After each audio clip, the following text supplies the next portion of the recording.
This is a Reconstructionist radio production. Please visit garynorth.com/free books to download this book in PDF. The title of this book is That You May Prosper, Dominion by Covenant by Ray R. Sutton. Copyright 1987, Institute for Christian Economics, Tyler, Texas. Chapter 12. The Biblical State Covenant.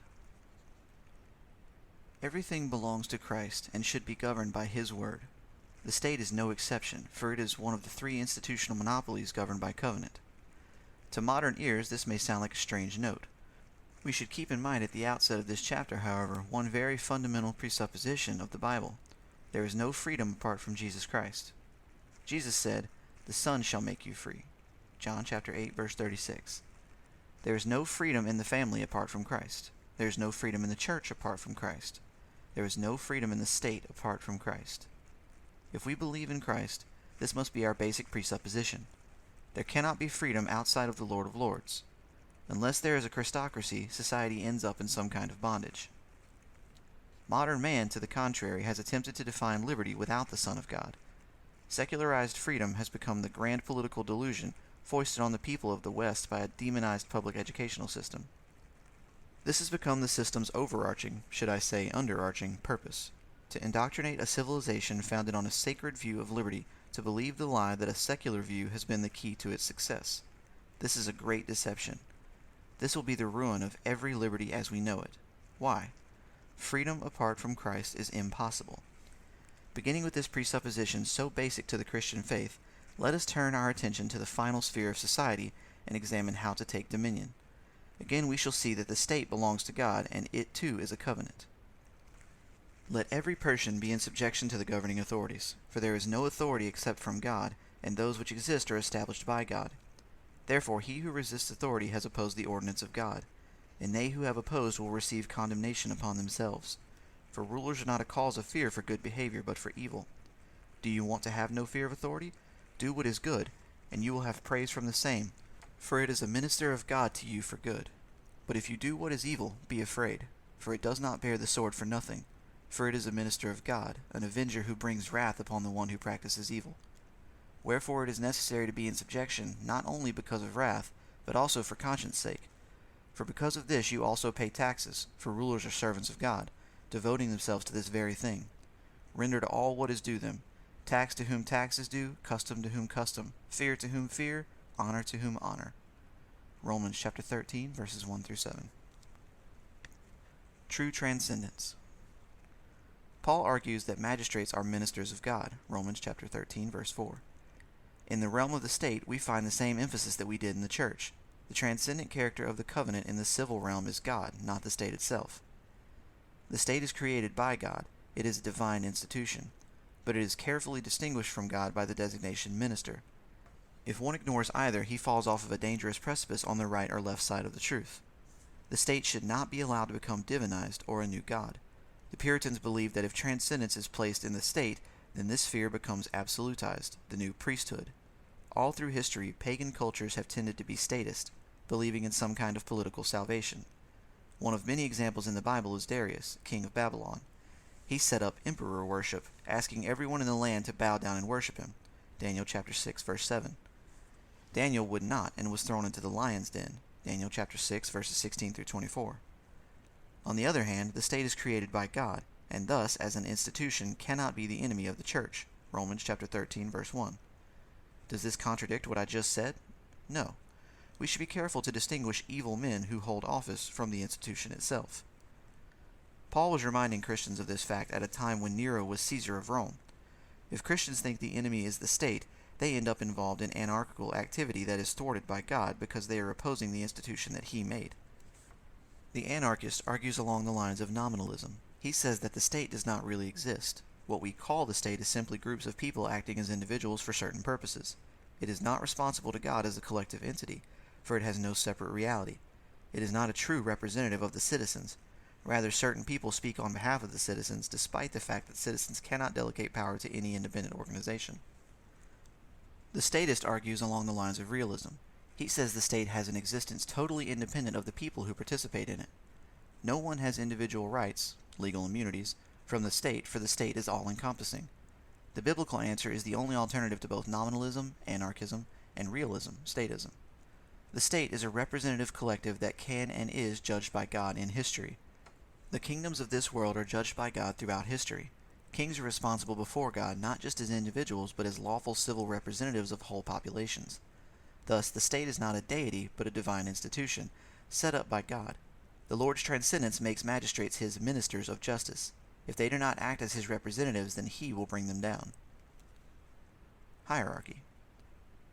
Paul says he who resists authority has opposed the ordinance of God. Romans chapter 13, verse 2. The original Greek has an interesting play on words. The words for resist and ordinance have the same Greek root word, tasso, meaning order. So we could paraphrase the verse, the one who stands against the order of authority has opposed the order of God. The state is therefore part of God's hierarchy and is not a social contract formulated by men. Biblical hierarchy draws the connection between God's judgment and history. In Deuteronomy and other covenants, God sets up human authorities to represent himself. The Lord mediates his judgment through these appointed officers. Romans 13 clearly establishes the same relationship. The civil ministers of God wield his sword. His judgment is carried out through them. They are not to act on their own. Moreover, because magistrates minister God's judgment, society sees visible divine consequences to evil acts when the civil servants carry out the Lord's justice. Thus, civil magistrates are authorities set up by God. To oppose them is to oppose God. Does this mean, however, that there is never a place for opposing evil and corruption in the state? No. Paul says, submit to the governing authorities, Romans chapter 13, verse 1. Notice that the authorities are plural, meaning there is always more than one lawful authority in state, and more than one lawful civil government in society as a whole. There are also rival governments, family and church.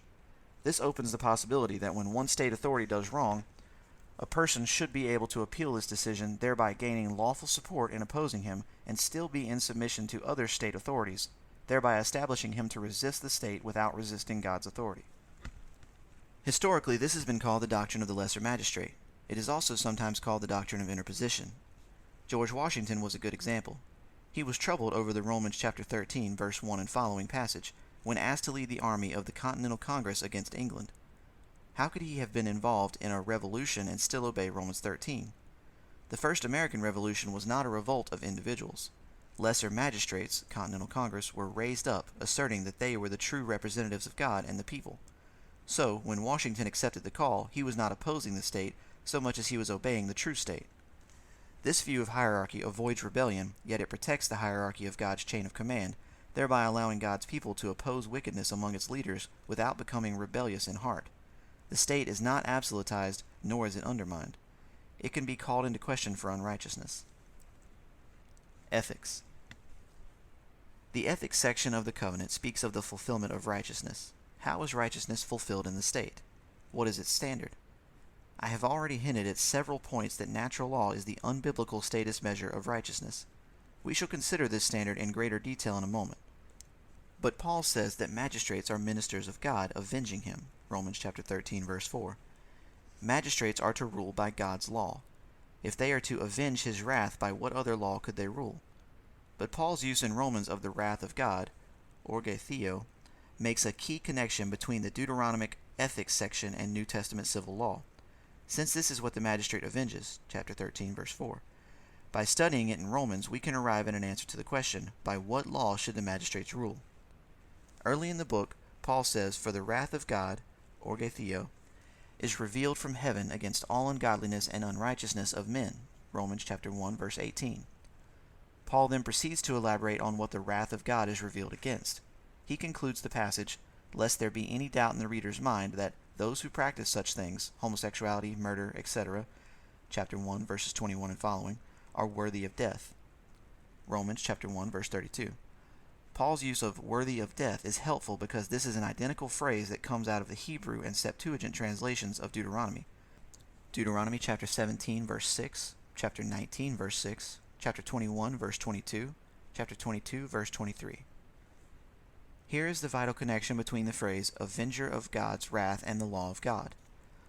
All magistrate standards should be God's law.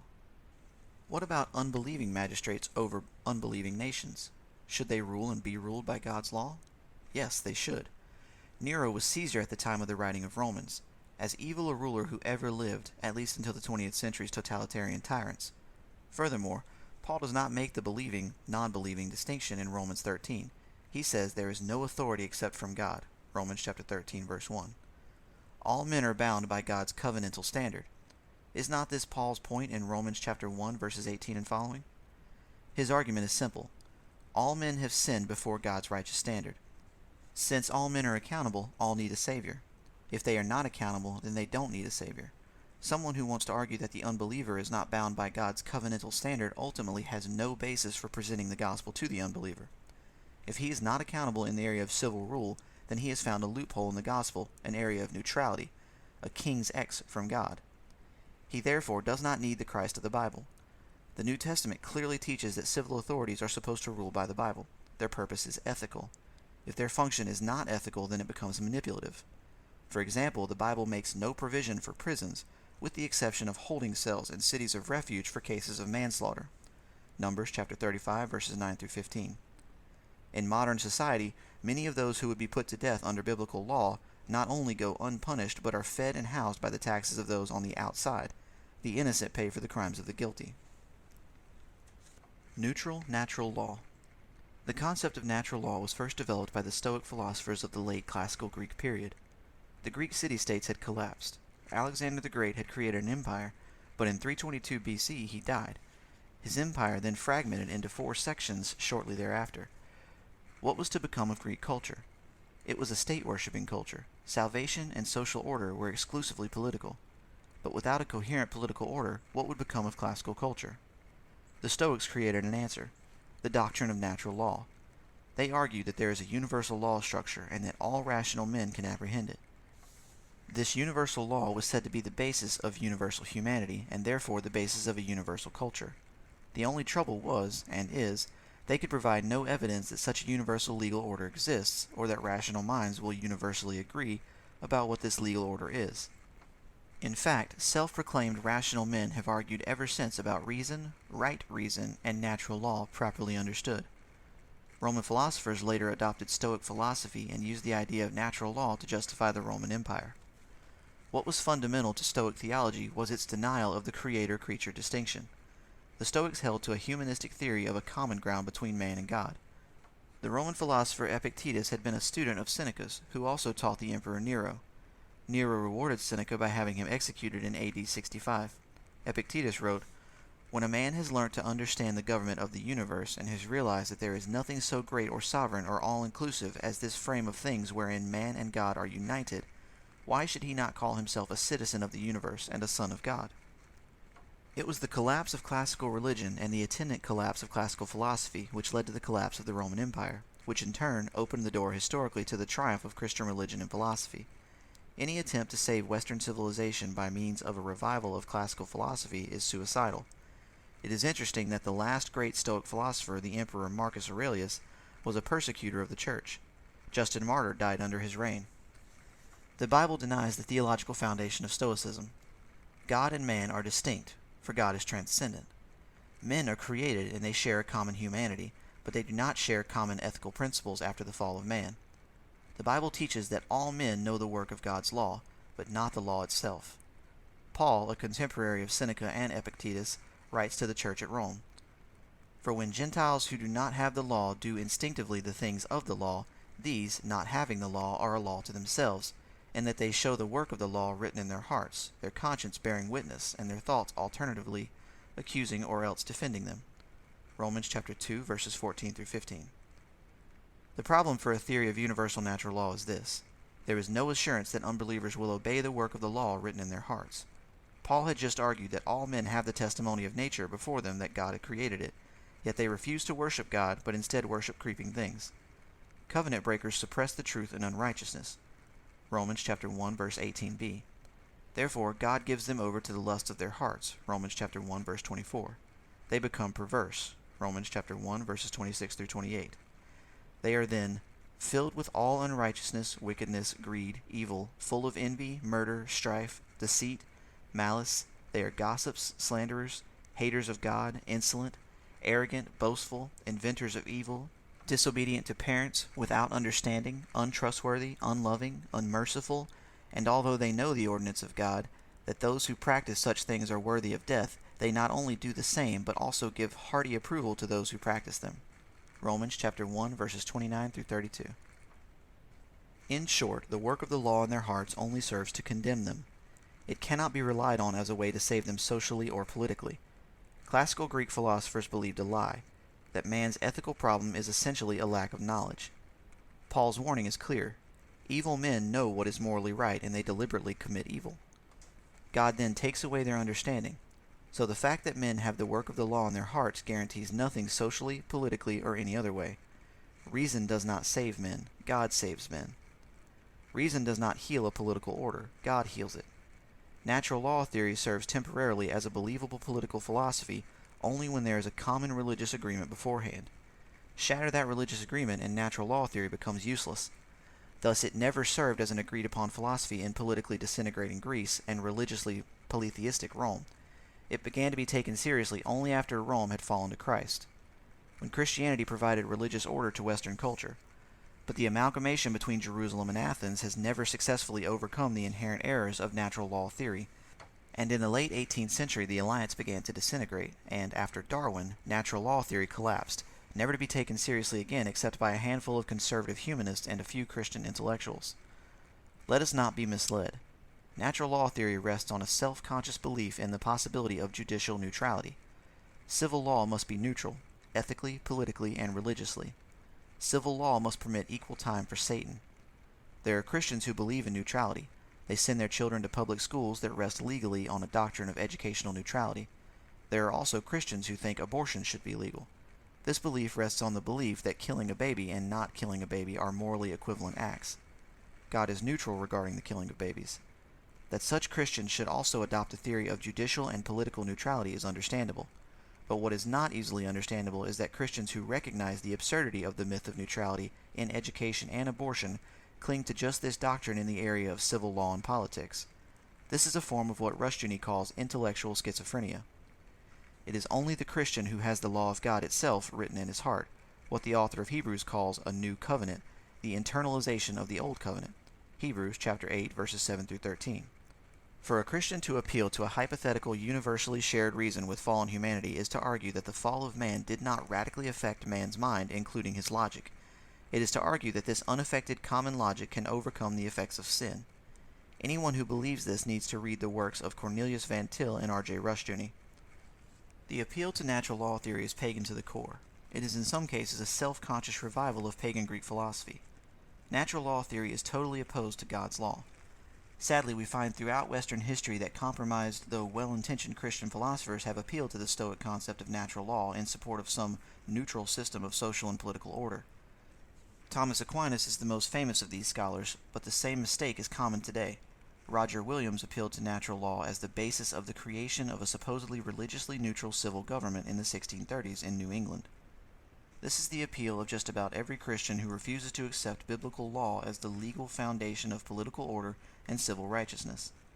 The only alternative to one law, whether natural or biblical, is judicial pluralism, a constant shifting from principle to principle, the rule of expediency.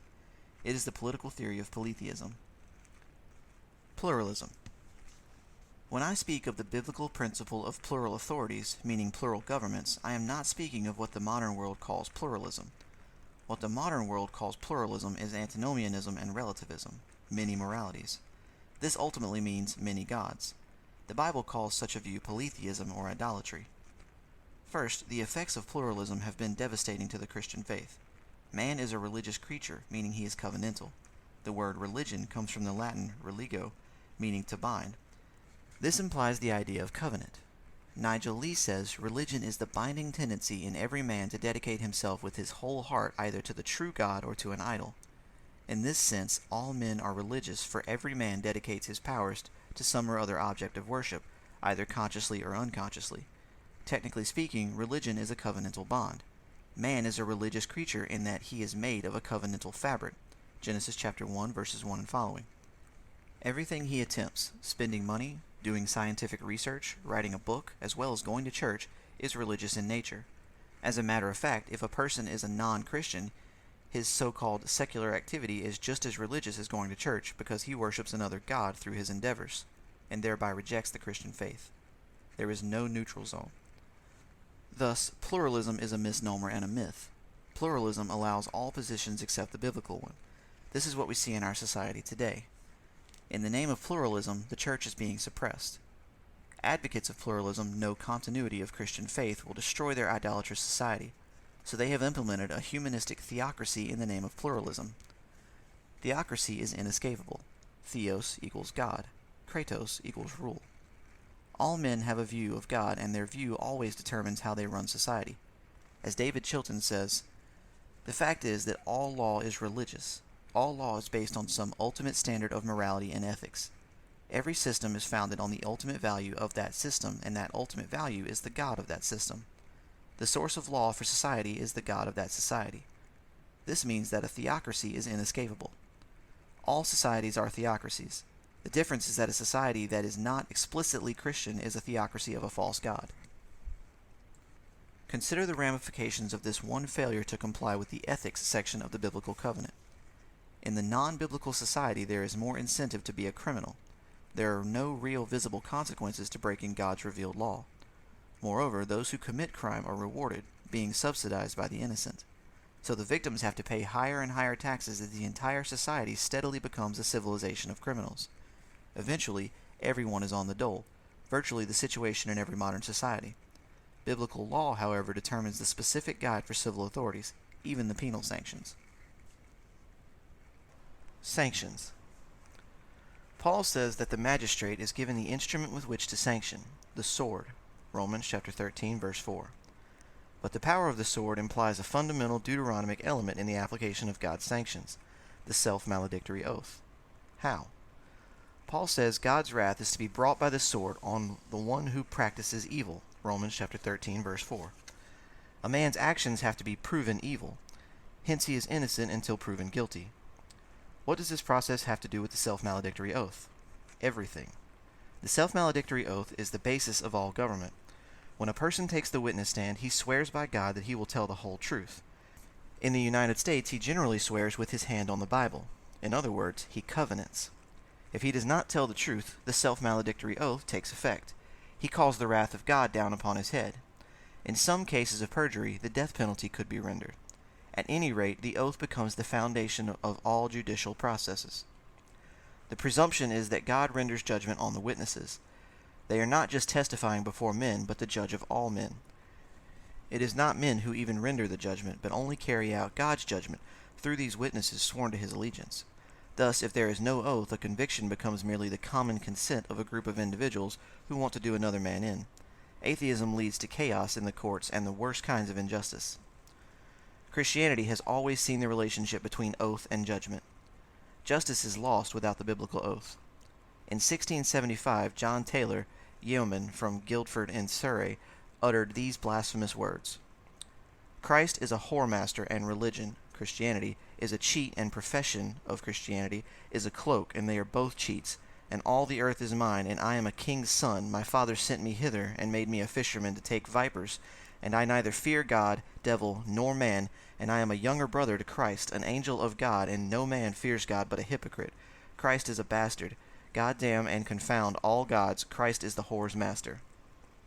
He was charged with blasphemy and taken to the House of Lords for trial. After considerable deliberation, he was then handed over to the common law courts. Never before had they been given jurisdiction over blasphemy. In 1676, however, Taylor was taken before the greatest jurist of the day, Chief Justice Matthew Hale. Hale found him guilty and said, "And such kind of wicked blasphemous words were not only an offense to God and religion, but a crime against the laws, state, and government, and therefore punishable in this court. For to say religion is a cheat is to dissolve all those obligations whereby the civil societies are preserved, and that Christianity is parcel of the laws of England, and therefore to reproach the Christian religion is to speak in subversion of the law." Abuse of God's name destroys any notion of true justice. It destroys the whole covenantal fabric of civilization. Here is the importance of the oath. So, without explicitly mentioning the oath, Paul draws greater attention to its necessity. His comments imply the maledictory oath in determining guilt. Then the application of the sword becomes part of the process of creating continuity and discontinuity. The magistrate is involved in the removal of those who practice evil by means of the sword. The wicked are supposed to experience discontinuity in their lives. The righteous maintain social continuity.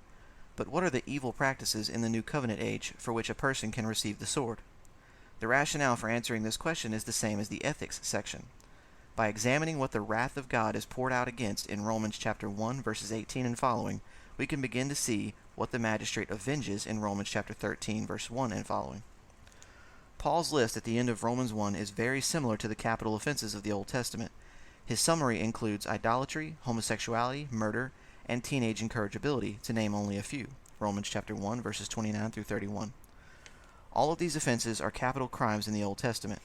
Of course, even in the Old Testament, the death penalty is the maximum and not necessarily the mandatory penalty.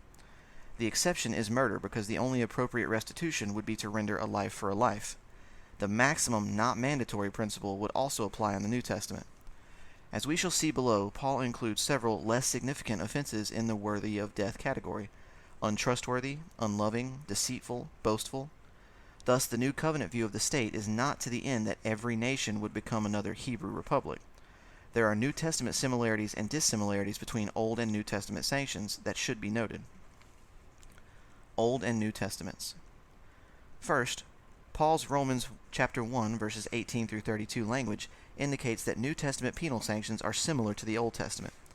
The vast majority of Old Testament penalties should still be instituted. As earlier sections of this book indicate, the proper hermeneutic for determining what carries over into the New Testament is the principle, continue what is not changed in the New Testament. This would apply to the penal sanctions of the Old Testament. The death penalty offenses that should be extended into the New Testament are witchcraft, Deuteronomy chapter 18 verses 10 through 11, idolatry, Deuteronomy chapter 13 verse 10, murder, Genesis chapter 9 verse 6, blasphemy, Leviticus chapter 24 verses 11 through 23, homosexuality, Leviticus chapter 18 verses 22 through 29, bestiality, Leviticus chapter 18 verse 23, rape, Deuteronomy chapter 22 verses 25 through 27, adultery, Leviticus chapter 20 verse 10, incest, Leviticus chapter 20 verse 14, incorrigibility of teenagers, Deuteronomy chapter 21 verses 18 through 20, kidnapping, Exodus chapter 21 verse 16, and some instances of perjury, Deuteronomy chapter 19 verses 19 through 20. Second, the New Testament penal sanctions are dissimilar to the Old Testament. In some instances, they can be more lenient. After the shift from wrath to grace in history, reformability has greater possibility. In the Old Covenant, before redemption comes in history, the negative influence of wickedness is so great that it cannot be overcome. It would seem that virtually all of the bad elements of society would have had to be killed for this reason. But in the New Covenant, the kingdom of God has a positive effect on wickedness. Some of the wicked, indeed many more than could have been in the Old Covenant, can be restored. We discover that former homosexuals, for example, are in the church of Corinth. 1 Corinthians chapter 6, verse 11. No death penalty is called for. Thus we see how Paul can speak of the similarity of Old Testament sanctions in Romans 1, and yet maintain the possibility that not every convicted homosexual would have to be put to death according to 1 Corinthians 6. In the New Covenant age, only the unreformable element would be put to death. In some instances, however, the New Covenant sanctions are stricter than the Old Testament. Paul allows in Romans 1, chapter 30 through 31, for other offenses that can draw the death penalty: arrogance, unmerciful, strife, and others. Why does the New Testament speak this way? Some of these offenses have historical precedent. For example, God put Korah and family to death because they caused strife. Romans chapter 1, verse 29, and Numbers chapter 16, verses 1 through 50. But at first glance, it might not seem possible to commit an offense tied to arrogance. Romans chapter 1, verse 30. Modern society, however, presents some situations where the death penalty would be appropriate. For example, as recently as Hitler's reign of terror, we find people committing horrible atrocities in the name of super-race doctrine. Their racial arrogance involved such things as frontal lobotomies on Jews. According to Paul's language, therefore, a doctor who performed surgery for such purposes could be put to death. Therefore, the New Covenant application of penal sanctions is both similar and dissimilar to the Old Testament. The historic shift from wrath to grace in Jesus Christ allows for a much fuller and powerful application, guaranteeing a truer continuity and discontinuity with the covenant. Continuity. Paul argues that continuity in society should be on the basis of God's law. Romans chapter 13, verse 3a. What about idolatry? Should the magistrate put idolaters to death? How should this be handled? A variety of explanations have been suggested. In the Massachusetts Bay Colony in the 1630s, Roger Williams proposed that the magistrates should only sanction the last 6 commandments, avoiding the ones having to do with worship and Sabbath keeping. The long-term effect has created a multi-religious society, polytheism. Has this been good, and if it is wrong, how could a Christian civilization be legislated? To the question, what have been the long-term effects of Roger Williams' position, the answer is not encouraging for those serious about the Christian faith. The modern church lives in the age of a religious Cold War. A state that has not formally declared war on the church unofficially strives to put it to death. The second question to be considered is, how could a modern Christian civilization be legislated? The answer is, Christian civilization cannot be legislated. To argue that it can would be a return to the humanist heresy of salvation by law. A civilization reflects its God. Its laws reflect that God. We therefore need to ask, how should the legislation of a state reflect the requirements of the Bible? How is the state to serve as God's covenantal representative? Can it do so and also serve as the covenantal representative of Satan? The classic practical problem concerns the issue of cults. They are obviously detrimental to society, but how can the state deal with them? To do so, it would have to define a church. To do that would involve distinguishing a true from a false one. To do that would ban whatever has been declared false, hence the end of pluralism. But how could the state even begin to define the true church? Easy. The Apostles' Creed, to which I referred in the last chapter on the church, has already defined it. Any church that denies it is a cult. Any church that will not confess it is a cult. Any church that violates it has become a cult. The great advantage of the Apostles' Creed is that it would allow for a multi-denominational society, but not a polytheistic society. Of course, within this discussion, it should be kept in mind that biblical religion is the only one that truly allows for religious freedom. The reader may think that the position on pluralism that has been taken in this book would not allow for religious diversity. Actually, biblical law allows for private worship. In this sense, a limited freedom of religion.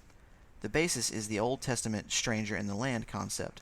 As long as he obeys the commandments of God that are legitimately enforceable by civil government, he enjoys the benefits of a biblical society. During the Reformation, this concept was used to solve the problem of how Protestant countries should deal with Catholicism. In the Netherlands, for example, post-Reformation Catholics were allowed to continue to hold worship, but not to conduct processions down the street. But the Netherlands is one simple example to show how religious diversity could be tolerated. Perhaps in a multi-denominational society, the Apostles' Creed could be used as a minimum standard of orthodoxy. If the West does not return to some kind of Christian theocracy, the price will be its very civilization. Already in England, there are more members of Islam than the Methodist Church. Already in America, Eastern religions and cults are taking over the thinking of large segments of the public school-educated youth.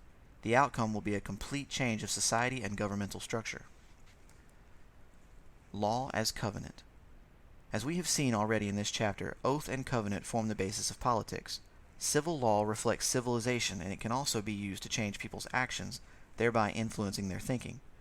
To change the law in any area of life is a covenantal act.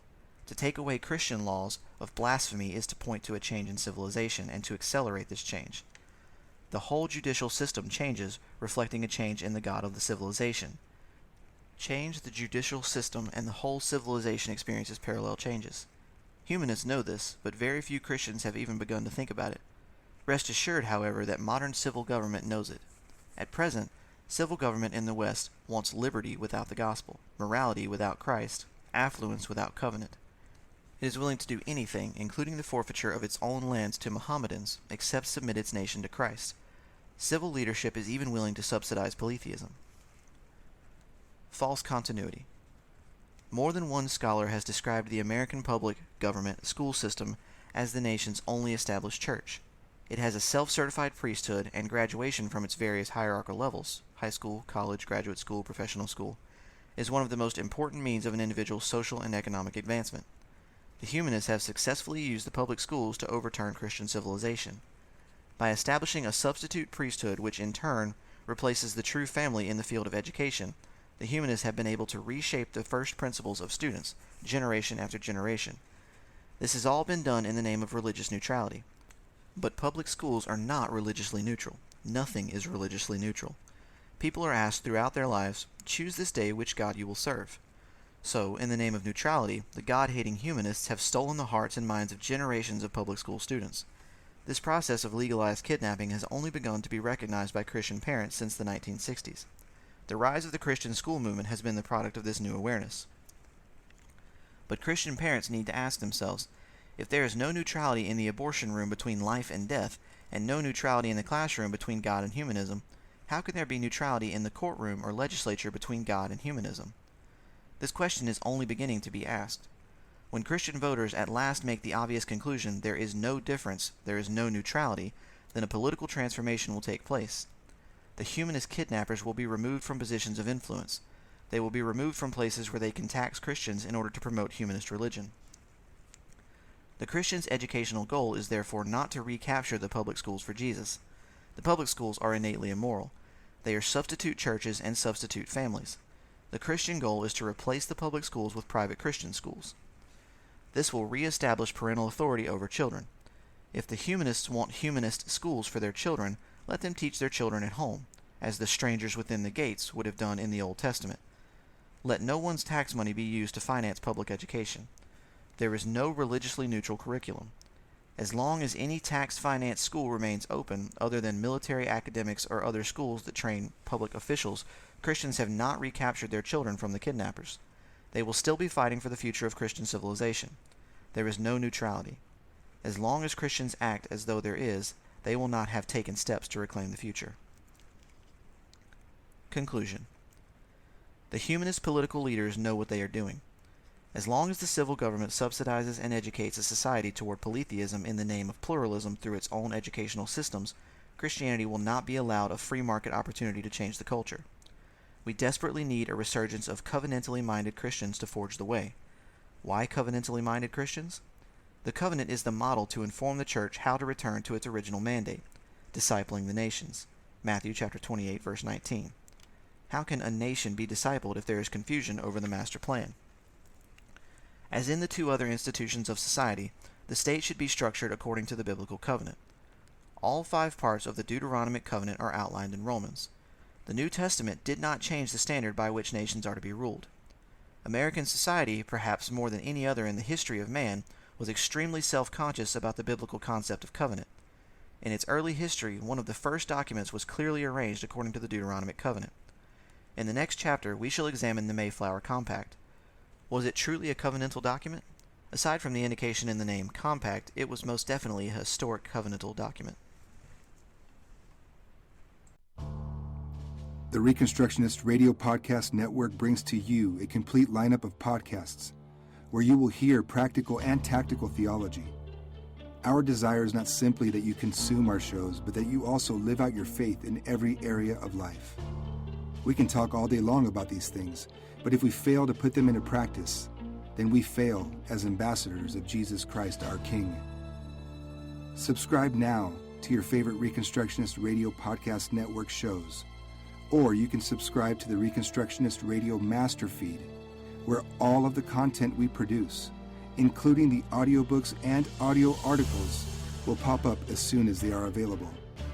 And don't forget to visit ReconstructionistRadio.com to volunteer as a narrator or to partner with this ministry financially. May the Holy Spirit stir you into action for Christ and His kingdom.